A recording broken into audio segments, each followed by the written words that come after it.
With him at the White House for a wide-ranging interview. Mr. President, it's good to see you. Thank you. Today, the tax plan announced, and it's interesting. You're getting hit from the left and some on the right. Rand Paul's going to vote for it, I think, but he said it's not significant because the upper income tier doesn't get a lot of tax rate relief or any. And then Ron Wyden calls it basically a middle-class con job. It's not really a tax cut for the middle class. So left and right. Well, they're big tax cuts, the biggest cuts in the history of our country, actually. We have reform, we have simplification. And honestly, I'm surprised a little bit to hear what you're saying, because we've really gotten great reviews. People are loving it. Even a certain newspaper that I don't like very much came out today, and they gave Schumer four Pinocchios. And they said because he was not telling the truth when it came to the middle class, because he said it's for the rich, and it's really not for the rich. It's for the middle class, and it's for jobs. And I would say maybe even in that order. So the middle class is a big beneficiary. Jobs and companies are big beneficiaries, but the companies really create the jobs. And we really have, Laura, we've had tremendous receptivity to it. To a point that I don't think I've ever seen anything quite like it. So, and I do think Rand Paul, by the way, who I like, I think he's going to vote for it. Hillary Clinton said last night that paying for the dossier, she defended it basically, and said it's different from meeting with Russians, like meeting with Russians. She's trying to make a comparison, but saying, oh no, she totally defended it. Well, she talked about Oppo research is wonderful, Oppo research, and it's, but not when it comes to us, okay? Oppo research for us, of course, is no good. No, that dossier, which is totally fake and made up, it's like a novel, but that dossier is a disgrace, and it should not have been allowed to be used. And then I hear the kind of money they spent. $9 million. I mean, it's inconceivable. It's absolutely inconceivable. It's horrible. But we don't know who authorized payment. We don't really yet have. Well, they're trying to find out, and we'll find out. But they really, I think it's a disgrace that a thing like that can take place. Donna Brazile, in her new book, writes about the DNC Democrat primary rigging and talks about corruption, internal corruption, and unethical finances.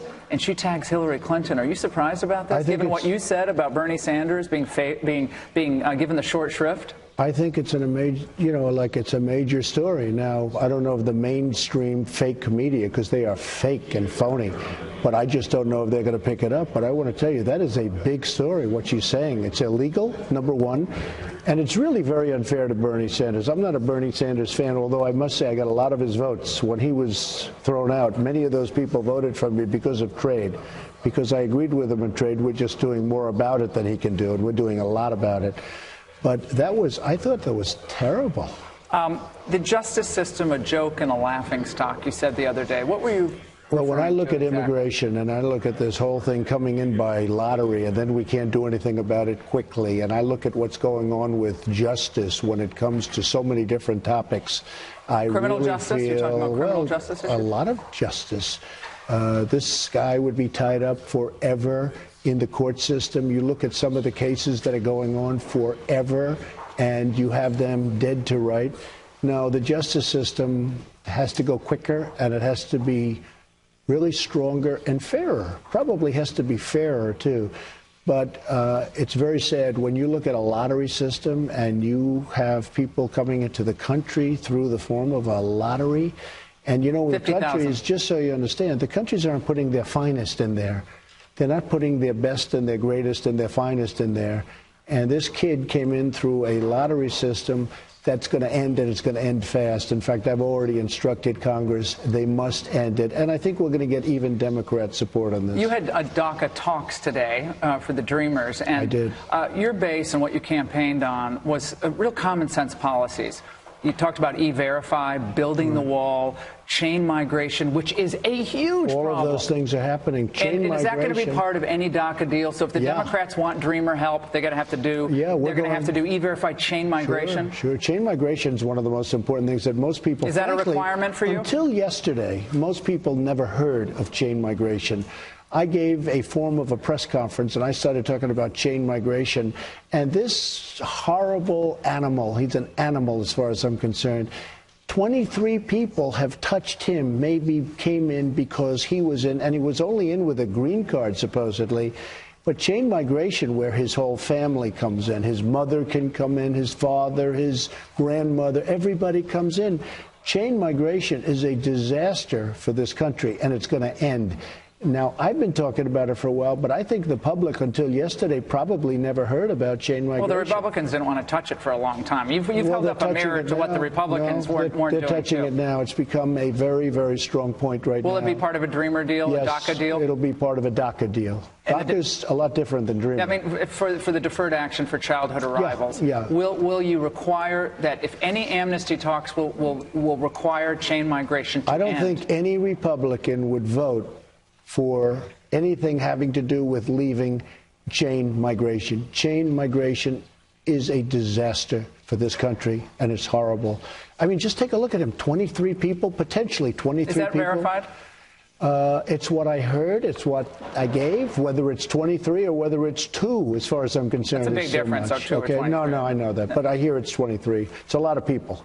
The wall. And I was at rallies. So that's what people, they want that wall built. It's built. one of the things, but we're going to have a wall. But Paul Ryan said 1.4 billion. He would start. Perhaps that number's been thrown out. But that's a pittance. Phase 1 during the well, first of all, they're saying the wall's going to cost $40 billion. It's not going to cost anywhere near that. The Democrats are saying we're talking about less than half. Also, you don't have a wall. You have 2,000 miles. You have mountains. You have rivers. You have things that you don't put the wall on. You don't need them. Never was planned for that. No, I think for $18 billion or less, we're going to have a great wall. We're doing prototypes right now. We're going to make the choice.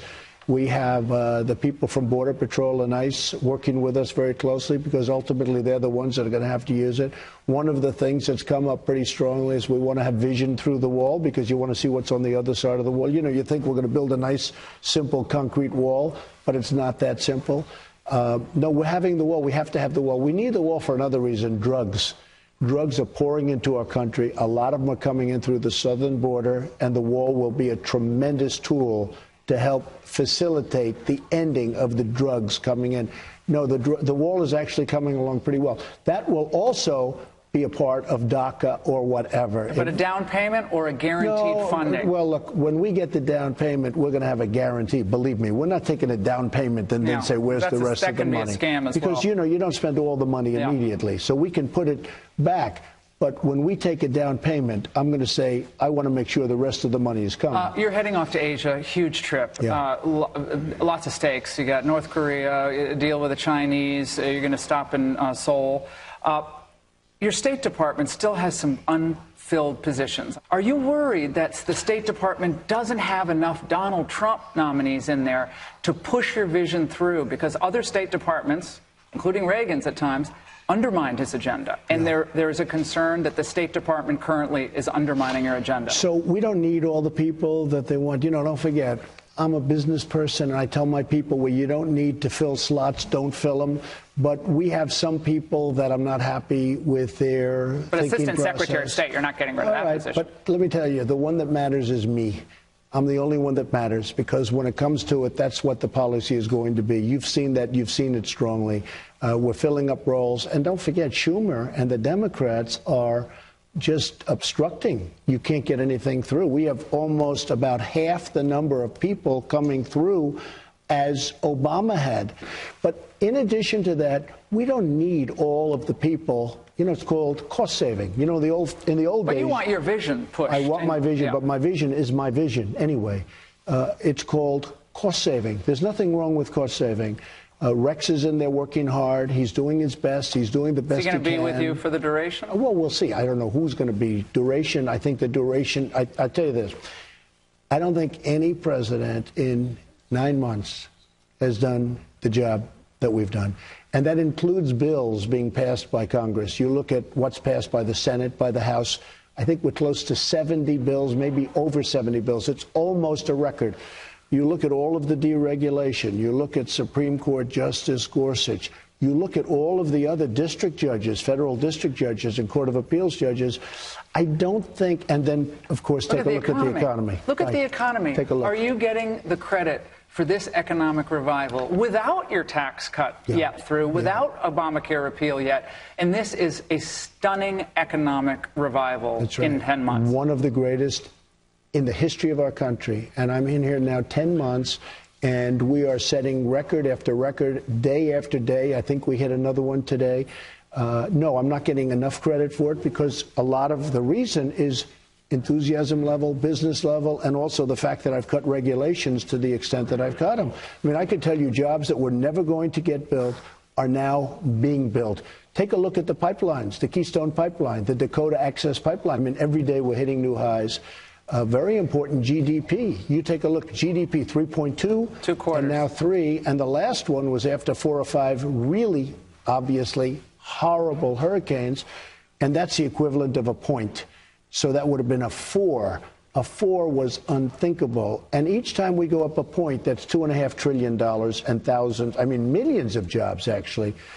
The thing I'm most proud about, companies are starting to come back into our country. They were leaving. Repatriating. They are coming back in. And one of the things about our taxes, you talk about repatriation, we're bringing in probably, I think the number is going to be over $4 trillion coming back into our country. Speaking of, you're going to do China enforcement on this trip. Tell China intellectual property theft, the subsidies, dumping in our country. Yeah. Are you going to be tough on the enforcement side, given what they're doing to this country? You have to understand something very important.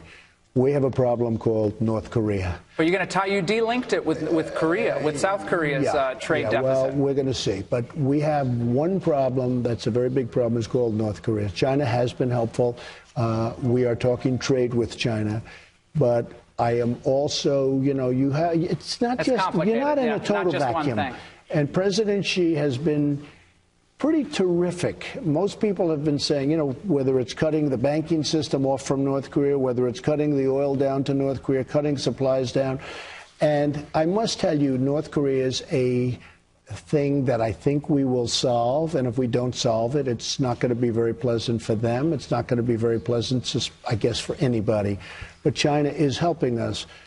Japan's worried. They're worried. Well, of course they're worried. They should be worried. You know, they're very close to North Korea. They want a nuclear pledge from the United States if they go after Japan. Japan is a warrior nation. Yeah. And I tell China and I tell everyone else that listens, I mean, you're going to have yourself a big problem with Japan pretty soon if you allow this to continue with North Korea. Are you going to make any pledges to Japan to defend them? Well, look, they're an ally. Capacity? They're an ally. The Prime Minister is a very good friend of mine, Prime Minister Abe. I've become very close. I've become very, very close to President Xi of China. I think a lot of good things are going to happen. I think it's a very important trip. I think this is one of the more important trips that a president has made. You don't like traveling, though, right? You're not a big fan of traveling. I don't love it, but I think it's important. I'm going to China. I'm going to Japan, South Korea. I'm then going to Vietnam, where we have a tremendous trade conference, and we're starting to do well in trade. Look, NAFTA is a disaster. NAFTA is killing us, and we're renegotiating. You're going to talk to him on this trip? We may have a meeting with Putin. We may, and again, Putin is very important because they can help us with North Korea. Syria? They can help us with Syria. We have to talk about Ukraine. Are you having fun in this job? I am. Is it? I love it.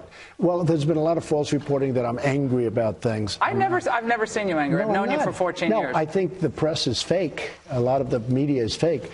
But so you could say there's a certain anger there, but it's not really anger. It's really amazement how dishonest, you know, when you get right down, how dishonest the news is. But your family's adjusting. I am really, well, I think my family's been treated unfairly. I think that Ivanka's been treated very unfairly, frankly. Melania is really just powering through it. She's been incredible.